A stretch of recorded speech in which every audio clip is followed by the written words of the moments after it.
Welcome back to the TCO studios. Here is the training camp version of Winning Formula. Happy to be joined by Wobby from Vikings.com and Ron Johnson from Fox 9's Vikings Game Day Live. When you mention the words Winning Formula, whether it's the preseason, we haven't even played a game, or the regular season, which is a month and change away against Atlanta, winning formula generally involves a good offensive line. The Vikings have a new look offensive line. Man in the middle, Garrett Bradbury, 18th overall pick in the most recent draft. Right guard is a free agent. Left guard used to be the center. Left tackle, he's a staple. Right tackle in his second year. The new look offensive line, Ron, what do you think?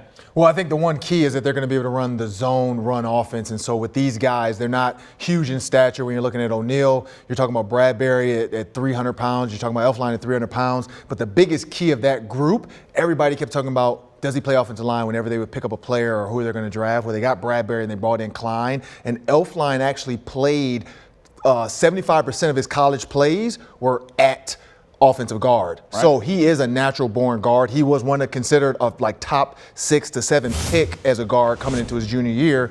Senior year, they needed a center, so they moved him over, and he did pretty well. But he naturally is a guard, and I think this is going to be a good key for them now. Yeah, I think part of the new look, and Ron mentioned it with the zone blocking scheme, and that's going to be implemented by Rick Dennison, the new offensive line coach. So that's part of the new look for the Vikings. Mike Zimmer goes out and gets a new offensive line coach. He keeps Andrew Janocko in there, who's got some familiarity with the personnel and can help Dennison on that side of it. But Dennison, scheme-wise with Kubiak, that's a really good marriage. Those two are going to be able to work wonders, I think, with the offensive line. If we play better on the inside, that's going to help Reef and O'Neal on the outside as well. Because when things are not going right on the inside, I think that can affect how the tackles are playing, and it allows the tackles to just focus on their guys on the outside. So I think if the Vikings improve in the middle, I think it's going to help the offensive tackles play better also. Now let's deep dive the 18th overall pick in the draft, Garrett Bradbury. He is the new man in the middle. He's here from North Carolina State, and he had the feel, at least to the people with whom I chat during organized team activities and minicamp, of a guy who was begging to get into pads at training camp, play preseason and regular season games. He's a very, very scrappy player. Yeah, and I think the fun part about this is we saw Elflein do really well when Berger and Easton flanked him on either side, and they both played center. Now he has Elflein who played center at his left guard, and so he can help him out if he's confused or if he doesn't really know what's going on. He'll have Elflein to walk him through the process. And Bradbury, like we said, he's one of the best centers to come out of college football this year.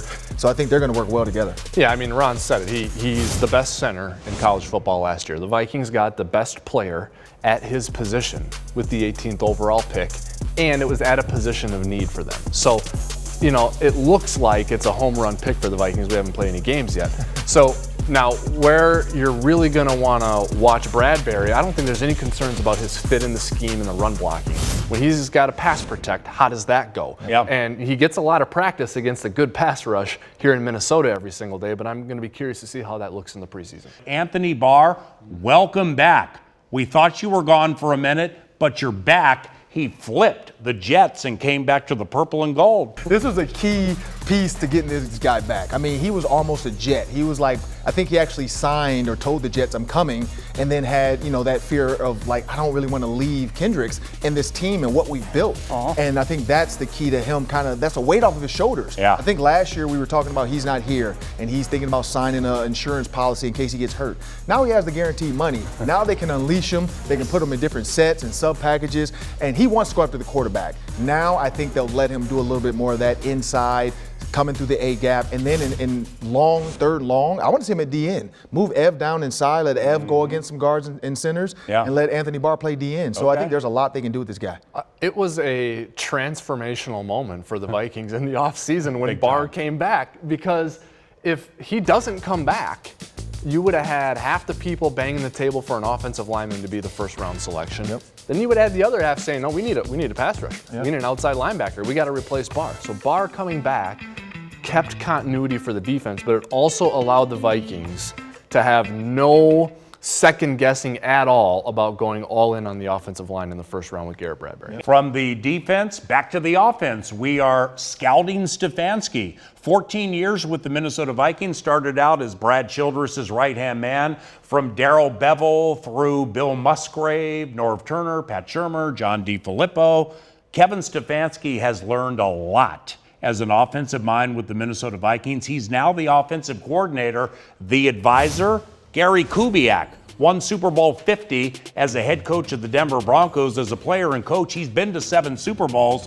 Wobby, let's scout Stefanski. Yeah, I think a really important thing about this with Gary Kubiak coming in to remember is I think Kevin played a role in Gary coming in here. I don't think this was really Spielman and Zimmer saying, I don't know if we fully trust Kevin. Let's bring in Gary Kubiak to make sure things are good. I think Kevin is as excited about Kubiak being here as anyone. Yeah. First of all, he has a relationship with Clint Kubiak, Gary's son, from when Clint was with the Vikings a few years ago before he left. So those two are really close, and they share a lot of values.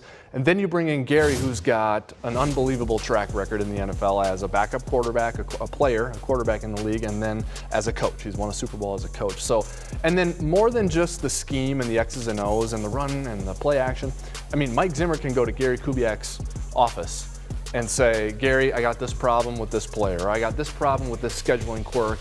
How would you write up the itinerary for this road trip? And Gary might have some answers or some advice. So I think the inclusion of Gary Kubiak is good, not just for Kevin, but also for Zim. And Ron, in closing here for Vikings Game Plan training camp preview on scouting Stefanski, you know, when I rattle through the luminaries with whom he's worked, all the way back to Darrell Bevell, I mean, that's a Super Bowl winning offensive coordinator. When he took over as the interim last year for John DeFilippo in that Miami game, I swear, the first touchdown to Stephon Diggs was a play Pat Shurmur ran frequently in 2017, the Minneapolis Miracle year. To be able to pull from what you know from all those guys and be secure enough to bring in a guy with Kubiak cred and make it all work like Wobby said, that's a gift and that's an art and it's going to work. Yeah, and he's learned, I mean, in 16 years, he's learned what to do and what works and what doesn't work, and he's seen it. And so when you look at that drive in Miami, it was all Shurmur in that first part. I mean, it literally had the feel of everything Shurmur would do. And now you give him 2 tight ends. Kubiak's run that type of offense, as well as Dennison has done it too.